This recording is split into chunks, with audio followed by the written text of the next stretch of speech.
Should be starting now. Maybe it's try again. Hi. Okay, perfect. There we go. Okay, we're going to get started with the last talk of today.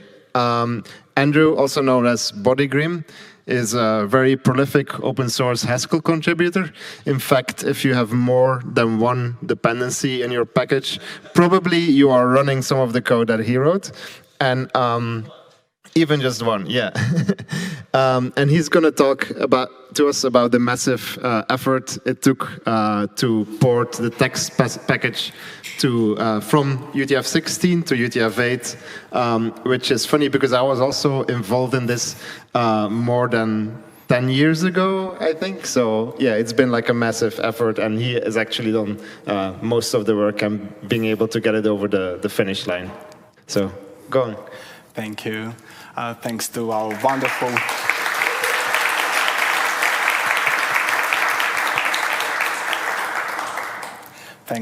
wonderful organizers for this event, and thanks for coming here to hear me. I'm Andrew. I'm a chair of the Core Libraries Committee, and I'm going to talk today about the recent progress in 10 years long developments in text package, which is finally switched from UTF-16 internal encoding to UTF-8. And if it's too many UTF words in one sentence, don't be scared, I'll explain details later. So I believe that this transition is a step in resolving the string problem in Haskell, like the notorious string problem. So, as we know, string in Haskell is nothing else but a type synonym. It's just a list of characters. And there is one very good thing about it. It's very simple. You can use all list functions you'd like to use to operate on strings. And these characters, they're like real, correct Unicode characters. So you can have a string which contains like alpha, aleph, and a fancy capital A, and it's right. But there is a huge, huge downside for this representation of strings. That's that each character in such string, it takes 40 bytes in memory. Because you see, a character in Haskell is represented as an object with a constructor C# and payload. So it's 2 machine words.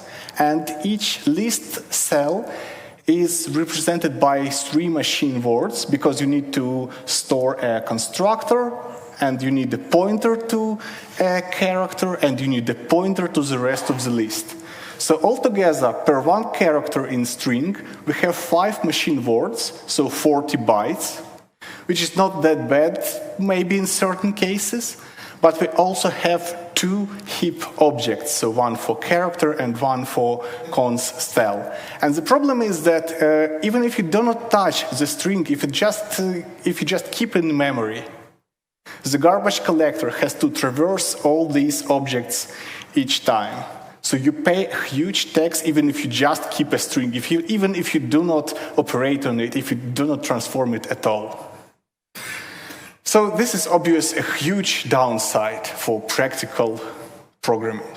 And there is another fundamental type in Haskell, which is quite an opposite to string.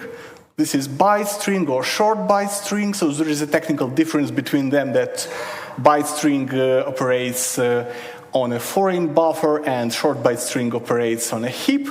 It doesn't matter for us right now. So good things about them are that this is just a single heap object for all your string. And good thing is that you spend only 1 byte per character, which is like 40 times better than for string.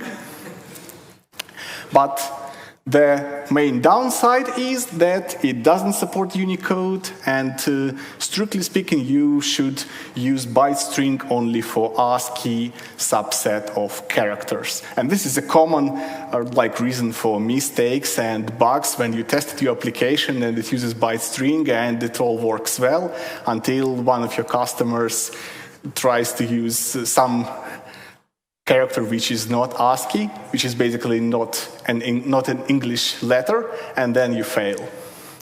But it is very, very much efficient.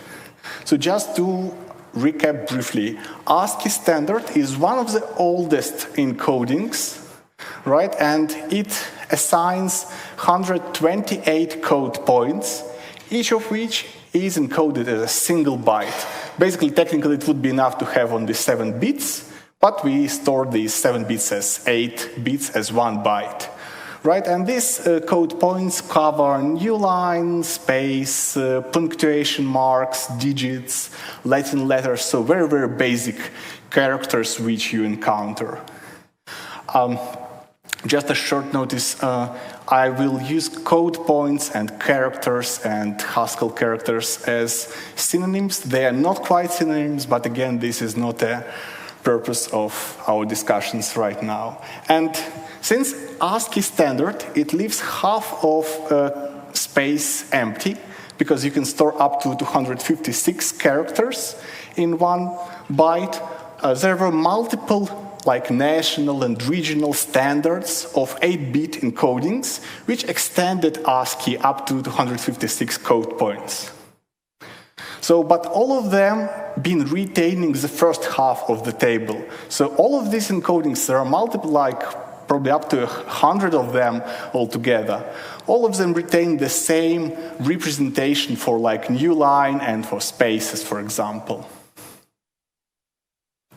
So usually the problem with these national and regional standards was that, for example, if you have Ukrainian standard, which is capable to represent Latin letters and Ukrainian letters, and that's fine. And for example, you have some Greek standard which can be used to represent Latin letters and Greek letters in the same text, and that's all fine.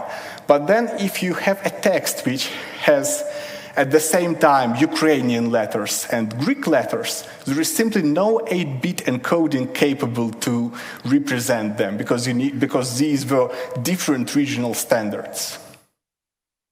So, in response to this situation, in the late 80s, there was a new standard, there was Unicode Standard emerging, the purpose of which was to basically unify multiple regional and national encodings into a single character set, basically be an encoding for everyone.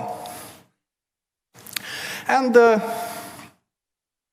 as we just discussed, you cannot just fit all letters in the world in multiple scripts into 256 code points, no way. But we are in late 80s, and 64K ought to be enough for anybody, right? You can't really imagine that there are so many characters, that there are more than 64,000 of them. And if you decide that you'd have a character set which is up to 64,000 of code points, then the most natural encoding, the most natural decision is that you will just encode each character as 2 bytes, right? Natural, easy, and logical. And parts of new ecosystems emerging in early 90s, Java ecosystem or Windows ecosystem, they basically embrace this UCS2 encoding as a new standard, and they use it as an internal representation, and for example, Windows still uses it to represent file path. And this was all good and well for new ecosystems, but Unix community and C libraries, they prefer to stick to old ways of ASCII, because an important property of ASCII is that actually as long as your application doesn't really care about letters and it just parses, it counts lines or it counts words, it only needs to recognize spaces and new lines. And in all 8-bit encodings, in whatever region you are, like spaces and new lines are encoded in the same way. So your terminal application, your command line tool doesn't really need to know which specific encoding it is, as long as it is compatible with ASCII to like split your text into lines or words or whatever. But new ecosystems, they decided to go for 2 bytes encodings UCS2. Well, as probably everyone already guessed, as it always happens in the history of computing, 64 kilobytes were not enough.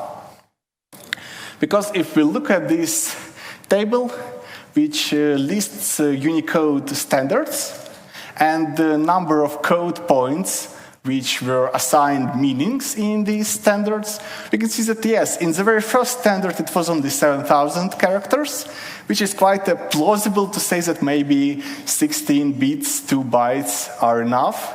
But at the beginning of the 3rd millennia, the number of characters exceeded 64,000, and clearly it would be impossible to use only 16 bits to encode them, and it continues growing.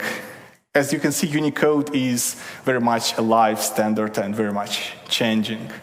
So this grows above 64,000 of characters, left us with basically 3 options, all of them not quite good. So the most straightforward approach was UCS4 or UTF-32, which basically says, all right, well, there are more characters, let's encode each code point as 4 bytes. Like if you use 4 bytes, you get a theoretical capability of like billions and billions of characters, which ought be enough.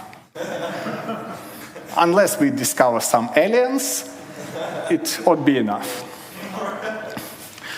I mean, it's easy to blame in hindsight the choice of UCS2 at the beginning of the 90s, but an important thing is that in 1990 there are still plenty of 16 bits CPUs. And you cannot really effectively work on 16-bit CPU with characters, each of which is 32-bit long.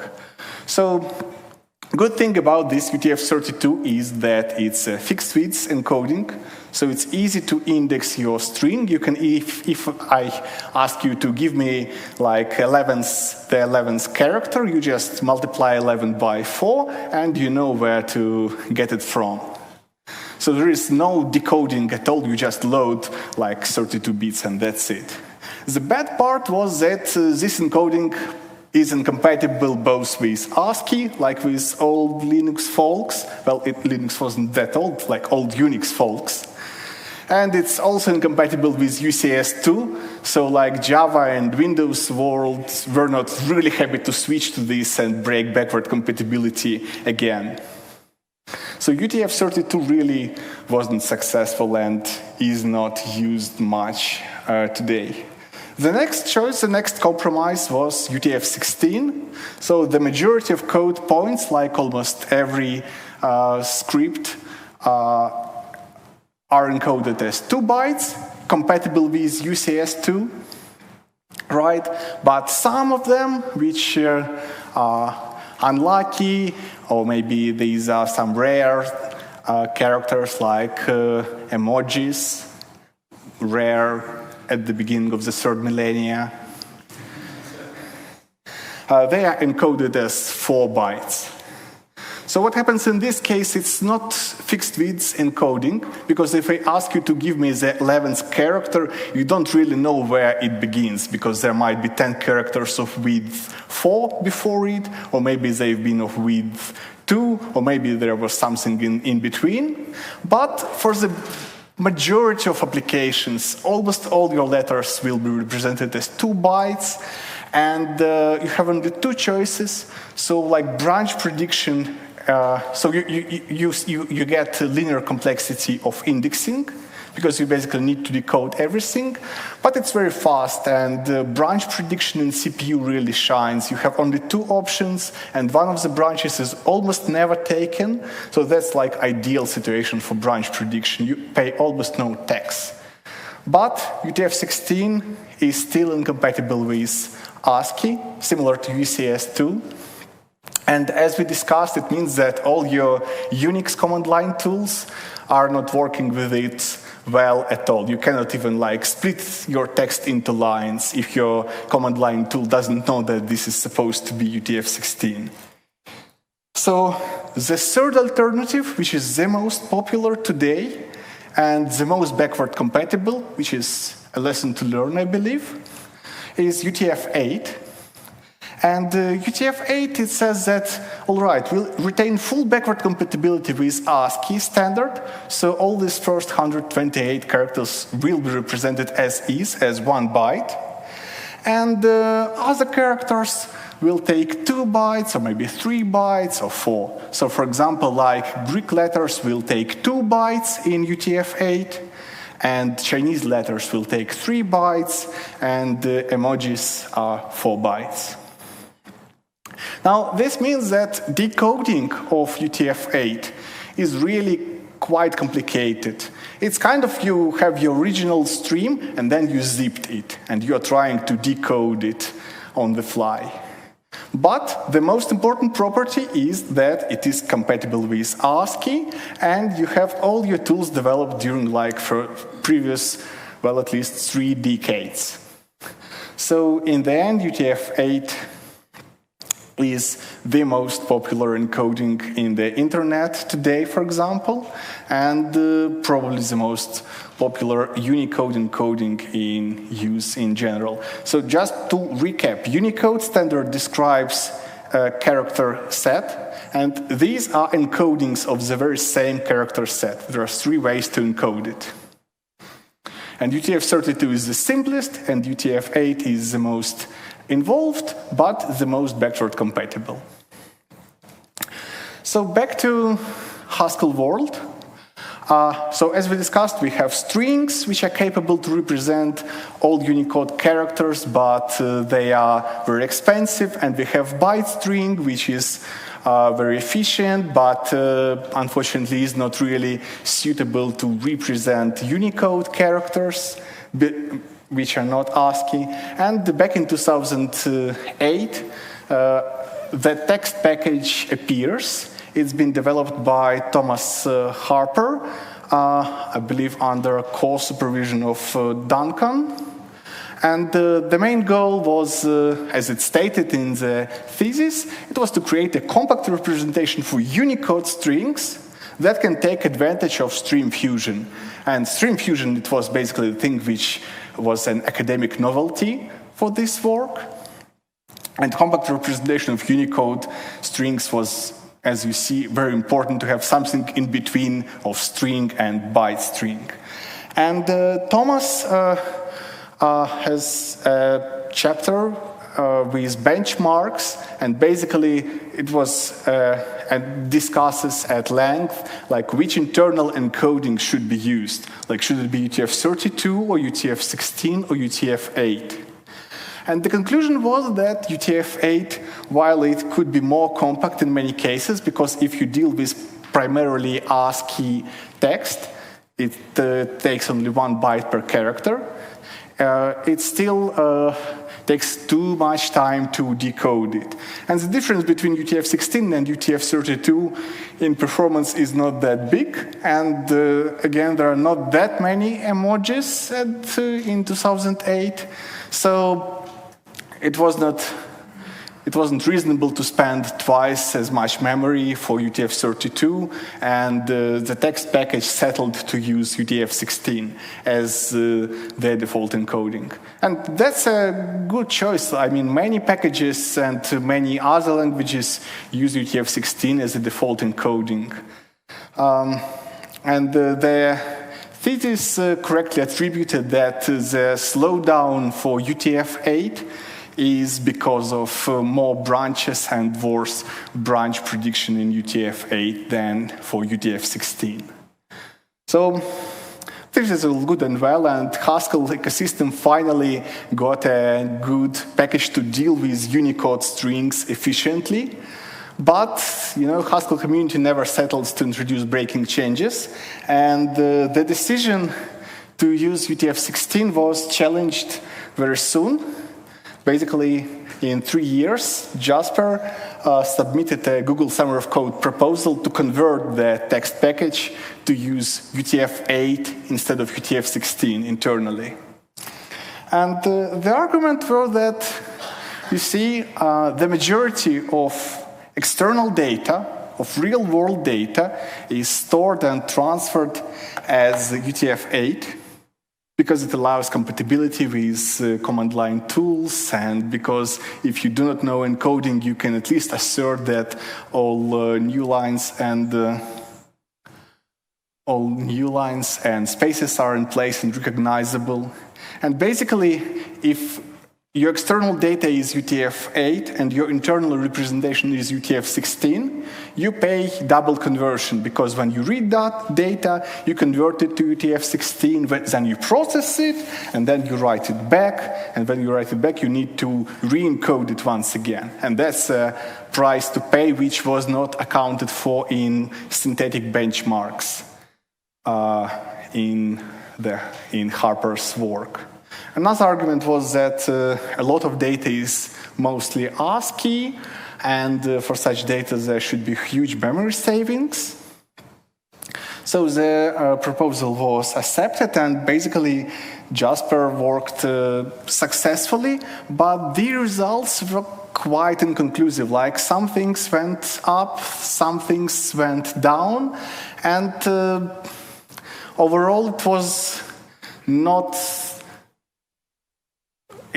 clear that it was the breakage of the ecosystem and the internal representation. So the branch in general got abandoned, and basically the text package itself continued its evolution, and by the last year it accumulated like 800 commits atop of Jasper's work. But an important part which was merged, it was benchmarks. And we still use benchmarks written by Jasper, and that's basically what allows us to say which implementation is faster and which one is slower. So that was in 2011. And then, so what were the reasons why these two arguments that we will re-encode things less and we will save memory, why they didn't prove themselves in practice? So one reason is that UTF-8 is a complicated format, and not every byte sequence is a valid UTF-8. So even if you do not need to re-encode UTF-8 to UTF-16, you still cannot take your raw data and just use it. You have to validate it. You have to run a validation routine which will check that yes, this is a well-formed UTF-8. And in 2011, this validation was almost as expensive as re-encoding. So there was not much difference in performance, actually. A bit off, but not much. And one more reason is that the Fusion framework, which was an integral part of the original package, it requires that basically any materialized text is to be decoded into a stream of characters and encoded back. And this decoding between materialized representation to character and back is much more expensive for UTF-8 than for UTF-16. So that's why we didn't saw much improvements in speed. And we also didn't see much improvement in memory. That's basically because text has quite a large overhead for bookkeeping. So if you have a raw data in Haskell, like raw byte buffer, it is represented as an object of byte array. So there is a header of byte array, and there is a size of this buffer, and then the buffer follows. And all this byte array structure has to be referred from text object. And text object itself carries its header, and it carries offset, and it carries length. So altogether you have 6 machine words of overhead, which is 48 bytes. So if your text is reasonably small, like maybe you have a small word, like maybe only 10 characters, then it doesn't really matter which size of buffer is here. Like, is it 10 bytes or 20 bytes? Because the overhead is 48. So in practice, memory savings were not that great. That's basically why this first attempt didn't show like much of improvement. Still, 5 years later, another group of Haskellers, they put forward a renewed effort to migrate from UTF-16 to UTF-8. And basically, they rebased Jasper's work and continued from that point onwards, accumulating 100 of commits atop of it. And unfortunately, this work was again abandoned in a couple of years and again betrotten. And now it's again unmergeable and unfortunately unrestorable. But for this attempt, I was actually able to run benchmarks. And the results are not really great. Like, certain benchmarks are like 5 times slower, for example, which is like a deal breaker. Our purpose was to make text faster, not to make it slower. Like, nobody really cares about the internal representation. We care about performance. Internal representation is actually abstracted away from us. So the promise was to improve performance of our project. And now, 10 years after the original Jasper's project, the core library committee been restructuring the team of text maintainers, and that's basically the moment in time when I get to work on text. And at the same moment of time, the Haskell Foundation has emerged. And in May last year, Emily and I submitted a Haskell Foundation proposal to migrate text from UTF-16 to UTF-8 yet again. And for some reason, this proposal has been approved by the board. Apparently, maybe they didn't know that it has failed twice before.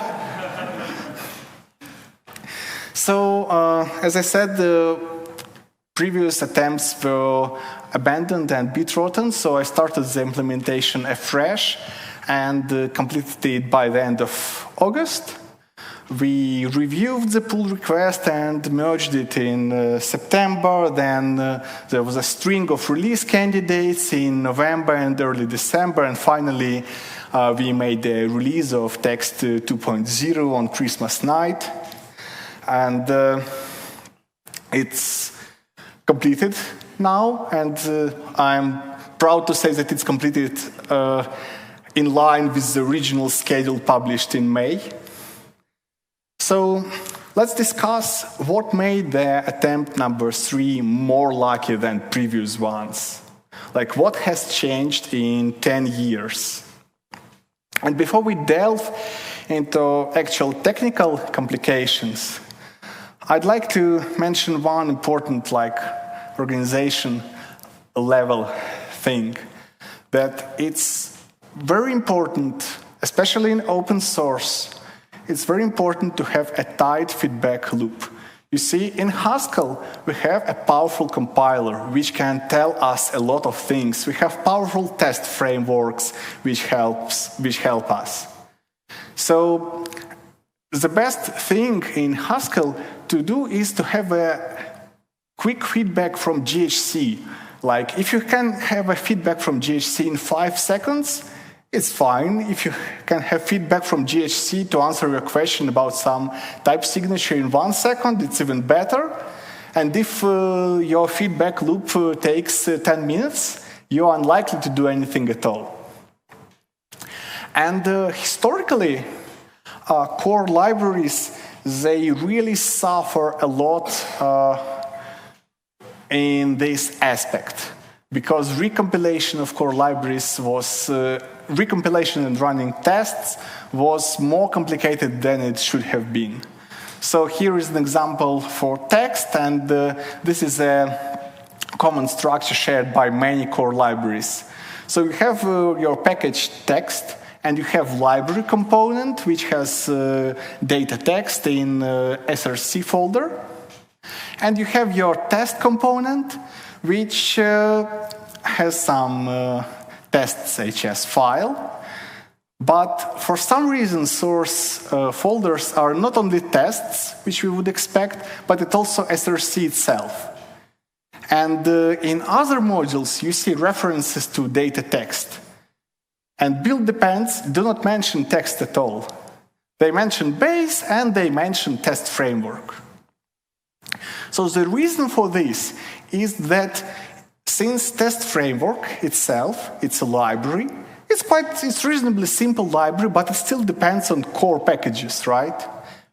And it depends on text itself. So if you put text in build dependencies for the test component, it will form a basically circular dependency because you mean text from, because basically Cabal wouldn't be able to sort this topological graph.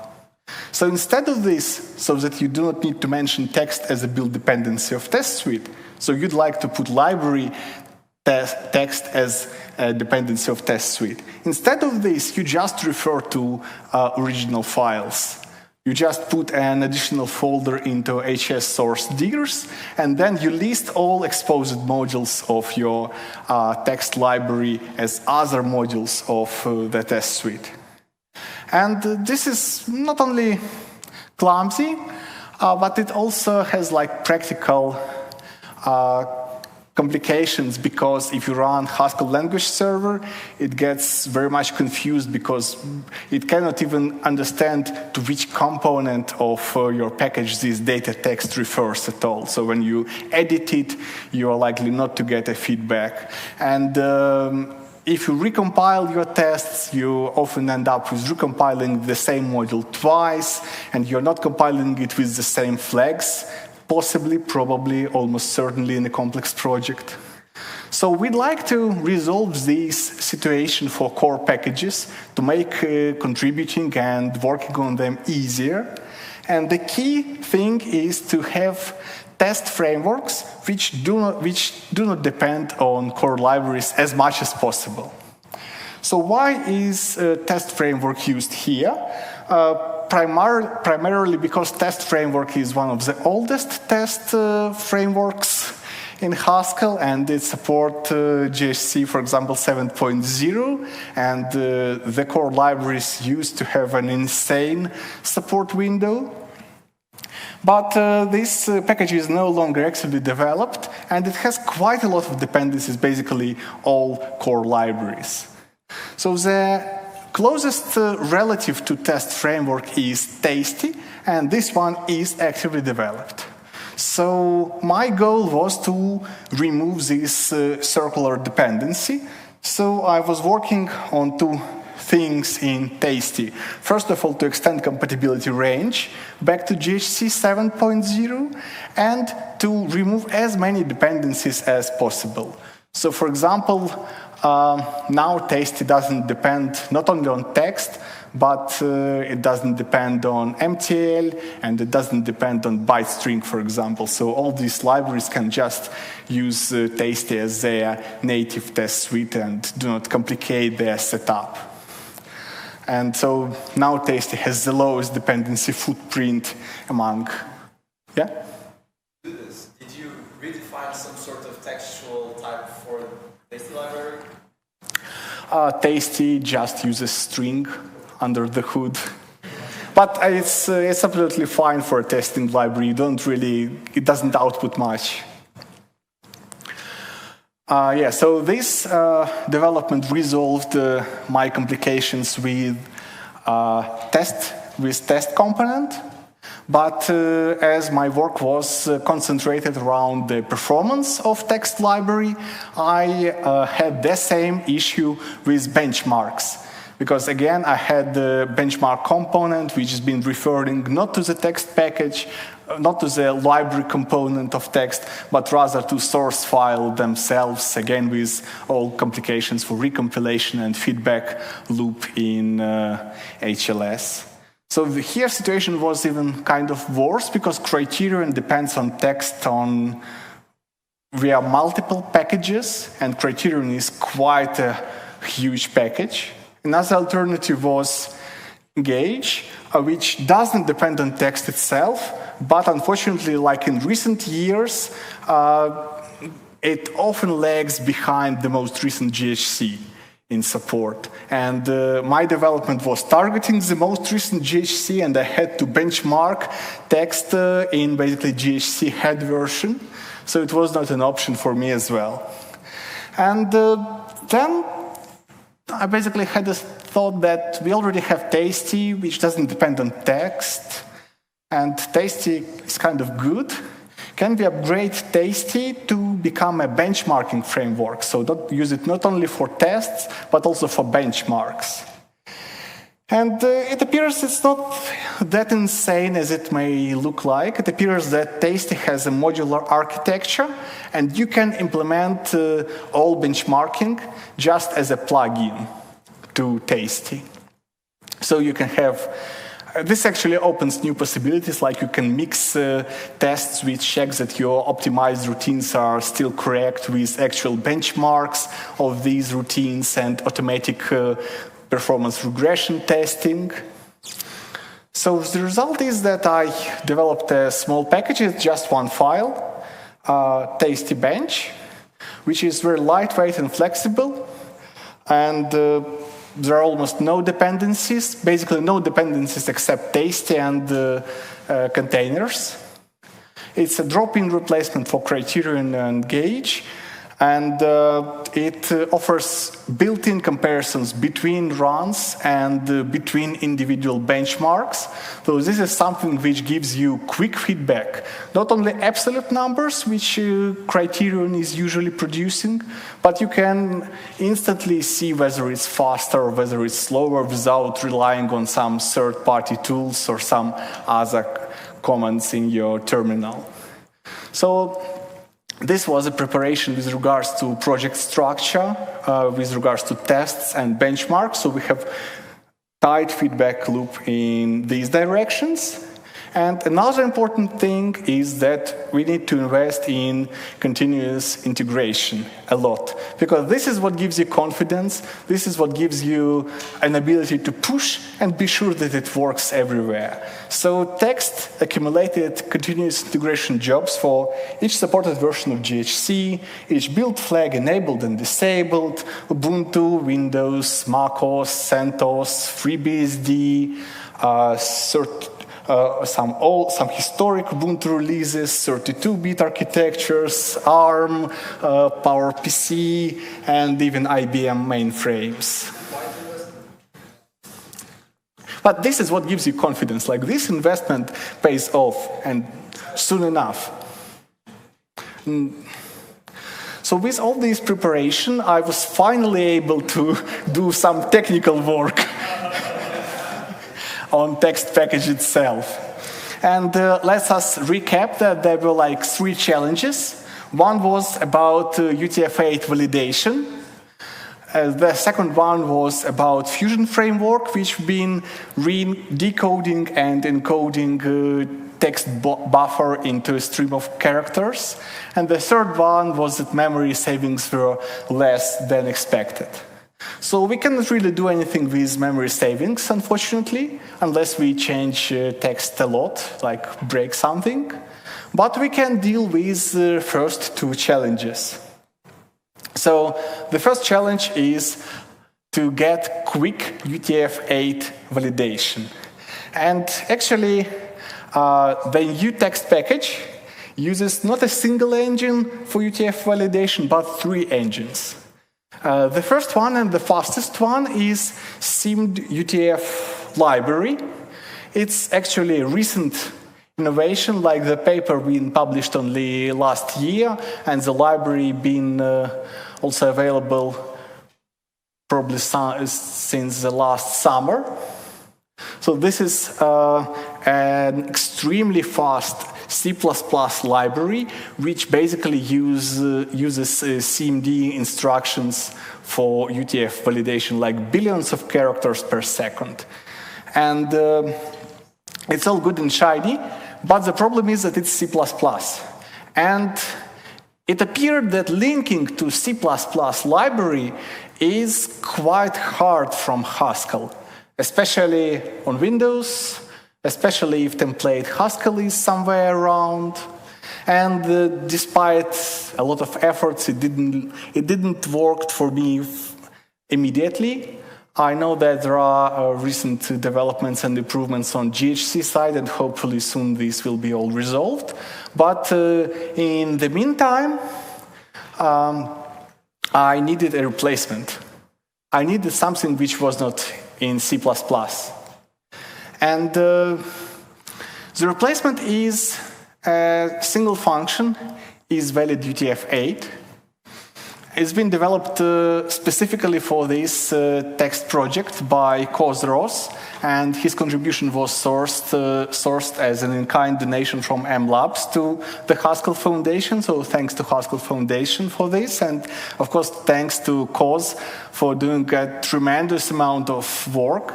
Like, I've been close to despair because when this SimDUTF, like, all my hope was on SimDUTF library, because that was the thing to get performance better. And it didn't work. And I knew that it's a very specific set of skills, and you need someone who is good with C and interested in all these vectorized optimizations. And I didn't have like much choice of workforce, but all of a sudden, like, Koz was just the best person for this job, and basically he saved the project. So his work is implemented in pure C and is released as part of byte string library. So basically everyone can use it in their own like Unicode manipulations. But both these libraries, both these approaches, they basically are just predicates. So they take a string and they return you true or false. True if your string is a valid one. And that's because of efficiency reasons. You basically cannot, if you try to be more clever, these vectorized optimizations doesn't really work well. But for Haskell purposes, we need a more flexible thing. The problem is that even if your input is not malformed for purpose, if you split your input in a lazy byte string, there are no guarantees that the chunks of byte string will not split Unicode UTF-8 sequences. So in the worst case scenario, if you have like if you have an emoji which is 4 bytes, it can happen to be split across 4 chunks of a lazy byte string. And each of these chunks is invalid by itself, right? So if I run these fast libraries on it, it will just return no. But they are correct when you combine them back together. So I can use these fast libraries for the main part of the string, for the major portion of the input. But on the boundaries, I need some routine which can save some kind of state and pass it to the next chunk and to the next chunk and to the next chunk. So there is also the third engine for UTF-8 validation, which is native Haskell state machine. It's quite fast actually, but it's not as fast as these optimized vectorized representations. So with regards to Fusion, like text has, in the text libraries there are 2 equivalent representations of text as a materialized buffer and as a stream of characters.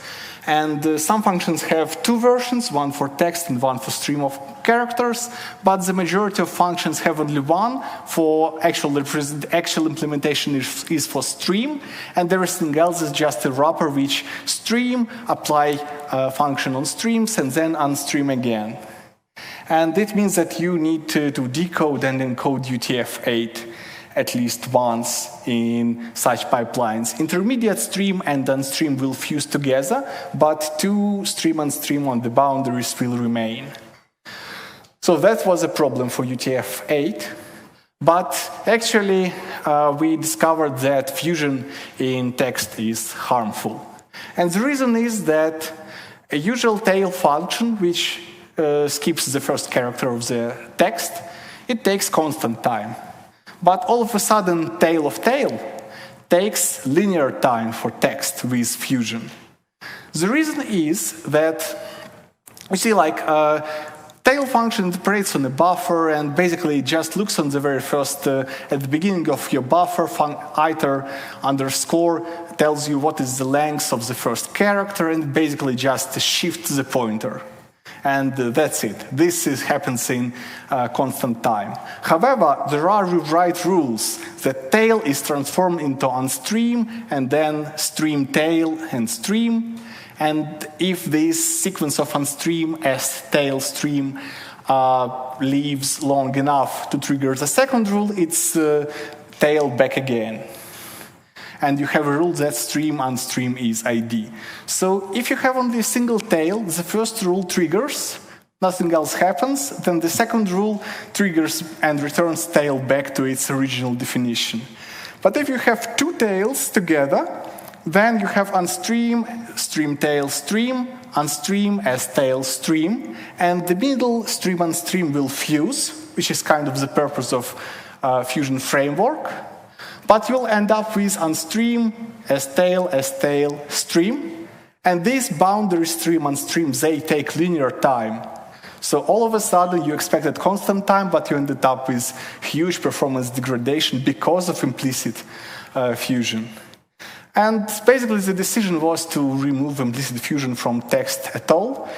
Basically, long pipelines of text transformations are unlikely. Like it's a monomorphic container.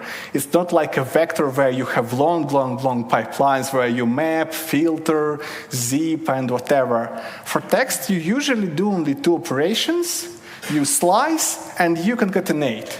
And both of these operations, they are harmed by uncontrolled implicit fusion. So let's disable implicit fusion, but if we disable it, we need to rewrite every function which used to be just unstream and stream function in the middle and then stream. We just need to rewrite each of these functions to operate on byte arrays directly. And essentially, I spent one night, I'm not joking, one night implementing full switch from UTF-16 to UTF-8. Like once you have all preparations in place, once you have tight feedback loop, you can do it in very short amount of time. Like refactoring in Haskell is very good. But the performance was awful.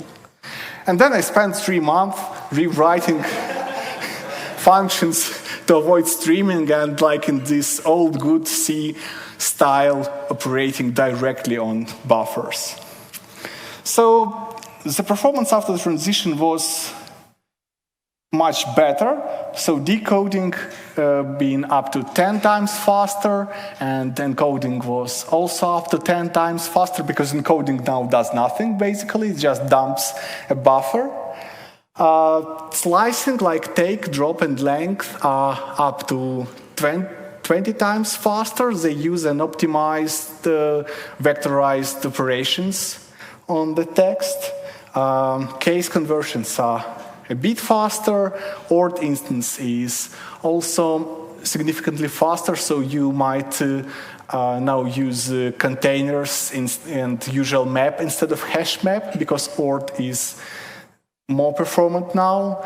Search routines are like a magnitude faster because we can use C functions in many cases. Replicate of characters is up to 20 times faster. These are just some highlights.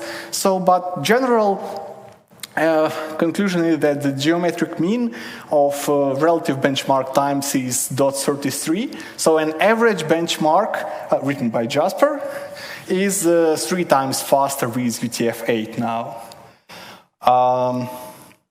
So this migration is a breaking change, and many libraries were affected. And many libraries use text internal structure for quite cryptic purposes. So AutoParsec, for example, stores some auxiliary data in unused chunks of text, which are not characters at all.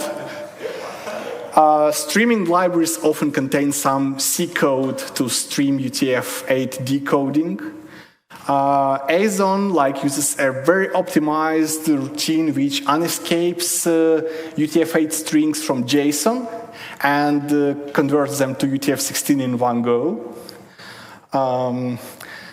Thanks to Microsoft, language server protocol demands that positions in a file are measured not in characters, not in Unicode characters, but in terms of offsets of an underlying UTF-16 string.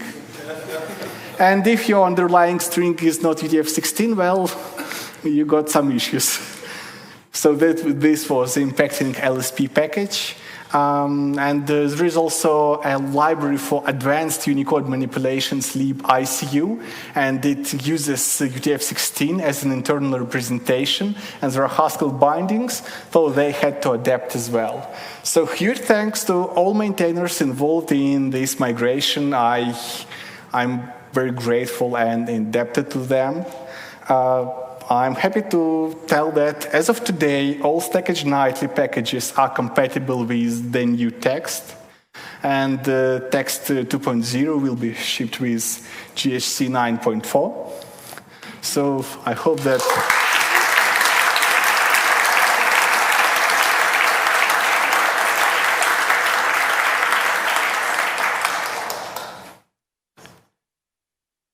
So, text 2.0 is ready for the prime time. Please give it a try today. We are always looking for new contributors. Feel free to get in touch if you want to contribute to text or other core libraries.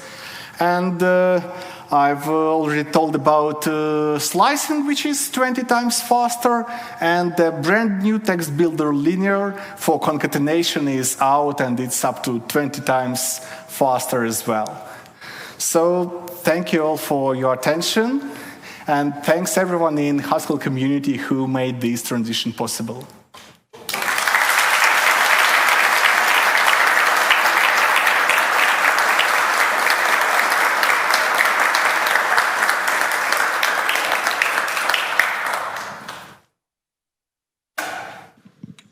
I wish to apologize unreservedly for the mistakes of the original text package. So, as you said, I supervised or co-supervised the guy who did it, and as you said, we were experimenting with Fusion at the time, and Fusion was cool, and so and it made it really easy to write things, stream of character, and we just benchmarked it and picked the fastest one. Congratulations! It is absolutely the right thing to do. In particular, getting rid of Fusion, despite that was my thing. I think it was telling the fact that we never included Fusion into the byte string library in any real release. Because as you say, like for vector, you want to stream things, but for byte string and text, that's not what programs do. So absolutely the right decision. Thank you very much for all your hard work and other people who've tried it before. And sorry that you had to do all this work in the first place because of some bad decisions, 15 years ago now? Yeah. Thanks very much. Thank you.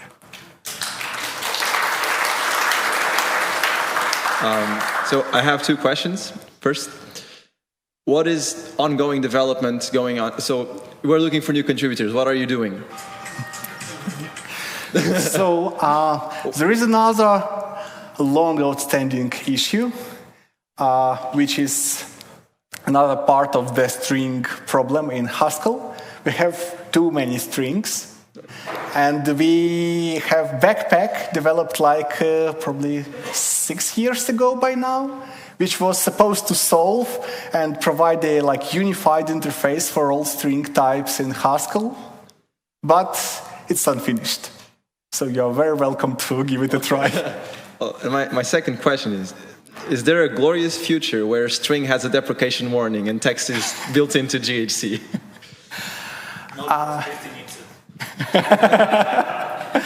So it's quite difficult to deprecate string because it's just a list of characters, and I hope you do not intend to deprecate lists, and probably you do not want to deprecate characters.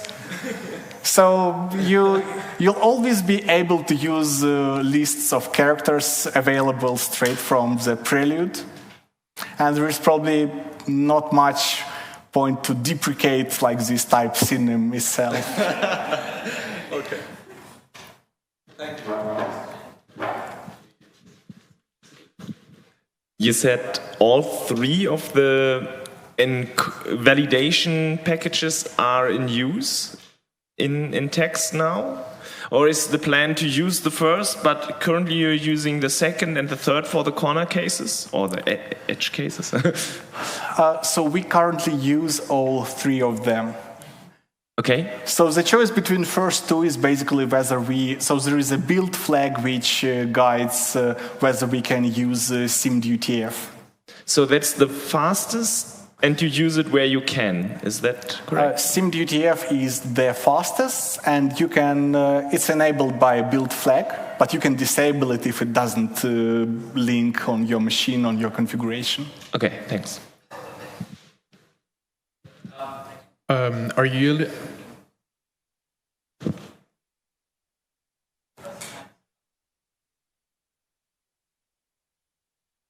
My question is super fast. Are you only using SIM the UTF for benchmarking, or do you use it during runtime? Are you using the first library only to benchmark the text package, or are you using it in the? No, it's all used in runtime. Okay. If it's available, it's used in runtime. One thing that occurs to me is that the title of this talk is basically converting text from UTF-16 to UTF-8. But I guess my question is, how much of the improvements that you made are basically down to getting rid of stream fusion and that representation of text as opposed to, actually switching the internal representation? Did internal representation? Yes. Did switching from UTF-16 to UTF-8 impact the performance on anything except the fact that decode UTF-8 basically is only validation and encode UTF-8 is only dump the string? Well, yes, it affected many other things. Slicing is much faster because we can rely on optimized algorithms developed for UTF-8 slicing. And search is also much faster, and other things are more or less accidental, but still nice to have. So you here, this side, the right, here, over there. So you talked about deprecating string in base might be a bad idea, but if you say the glorious future is one where we don't have to deal with 5 different string types, then that would imply that we would have to change read and show to use text, and then probably we would remove or deprecate type string so that nobody thinks this is a good string type. Is this a future you see we're heading towards, or is this unrealistic, or what is your take on that? So, say it again, please. Not using string at all? Well, you said one problem we have right now is that we have too many string types. Yeah. So ideally, we're using only one. And that would probably be text, hopefully. But how would we get, how do we want that? And if so, how do we get there? And if there's a path, do we like the path?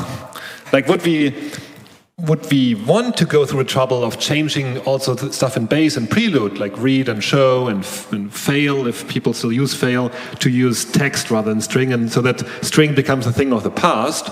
Or is that just unrealistic for Haskell to do? I think the journey here is more important than the goal. So basically the journey is to have the same API to all string types, and whether we end up with a backpack signature for all of them or no, and whether it will be merged into base or no is another question, but currently it's just very much annoying that you may have some function available only for strict text, but not for lazy text and not for byte string and not for usual string, for example. I personally not bullish on text in base. I believe that text itself is already quite complex and text can live in its own package, and we need a backpack signature again living somewhere else, which just and unifies all of them. Over here. Does it make sense to have a same API for like byte strings and text? Because in my mind, byte strings is something fundamentally different from text. Just people usually think they are strings, but they're not really strings. They're just bytes. So I don't see why people are like Rust has like 6 or 7 string types, and people are not complaining about that. And I'm like, okay. And I think like if we have like GHC usually produces very small strings, and that's perfectly okay if they use a list or like a small array or something for that. Because text has this overhead, right? There's like 40 bytes of overhead in just creating a text. So I believe that we widely misuse byte string to represent strings, and byte string should be used only for like binary data. But actually short byte string is kind of nice. I mean, it doesn't have that many flaws as byte string itself, which is pinned and foreign memory, and short byte string is in the heap. And maybe if you need to represent data in some custom encoding, why not? But in general, I mean, I don't see any downsides to having the same API across many packages. It's probably better than not having the same API. I mean, there are certainly some things which doesn't make sense for byte string. For example, case conversions. Like case conversions are defined in Unicode Standard, and they do not make any sense in other encodings because they're just undefined. So this part is probably will remain text specific. But things like splitting substring search and whatever, it would be nice to have the same interface in all core packages for text data.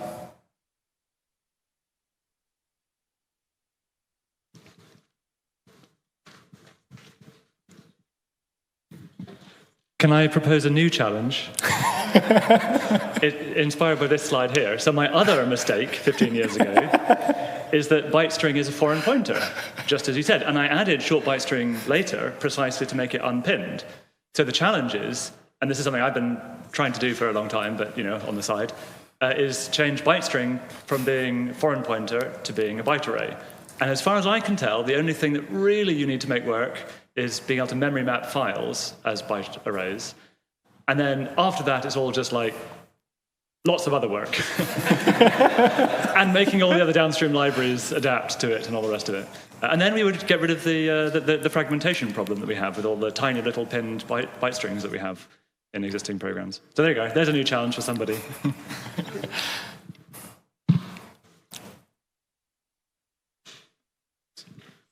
So it's probably a bit off topic, but being unfamiliar with Backpack, what advantages does it have over just having a type class for isString or something like that? So Backpack provides a notion of signature files, which is different to type classes. But I'm not an expert in Backpack, and I don't want to misrepresent it here right now.